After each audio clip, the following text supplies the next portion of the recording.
Hello everyone, we are here to start chapter class 7 का chapter 8 NCERT history जिसका नाम है 18th सेंचुरी पॉलिटिकल फॉर्मेशन। ठीक है, इसमें आंसर एंड फॉलोइंग क्वेश्चन में पहला क्वेश्चन है how are the Sikhs organize in the 18th century, यानी कि जो सिख थे वो कैसे अपने आप को व्यवस्थित रखे थे 18th सेंचुरी में। ठीक है, तो इसमें आंसर है आपका in the 18th century the Sikhs were organise into a military confederacy known as the Misls. ठीक है, यानी कि क्या है इसमें कि सिख्स जो थे वो क्या थे कि आपके एक मिलिट्री कॉन्फेडरेंसी का मतलब ये है कि यहाँ पे एक मिलिट्री ग्रुप में थे वो।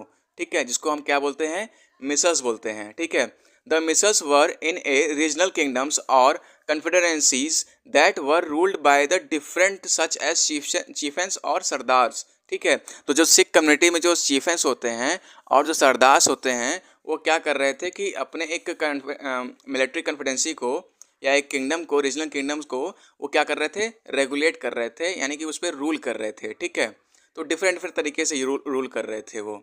ठीक है, फिर नेक्स्ट लाइन है आपका each micelles had it own army administration and territory, but they were all united under the broader umbrella of the Sikh Khalsa.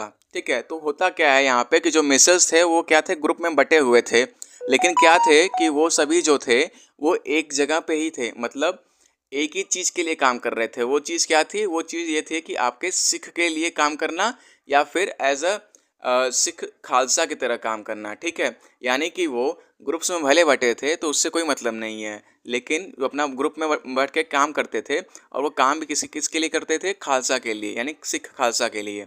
ठीक है, नेक्स्ट क्वेश्चन है हमारा why did the Maratha want to expand beyond the Deccan.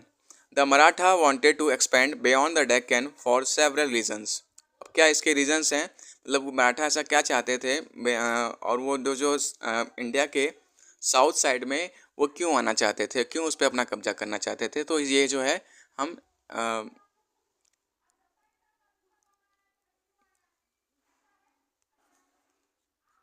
हाँ, तो पहला है इसमें हमारा इकोनॉमिक इंटरेस्ट। ठीक है, तो पहला क्या है, इकोनॉमिक इंटरेस्ट है हमारा, यानी कि वो किस लिए चाहते थे कि अपने इकोनॉमिक इंटरेस्ट के लिए।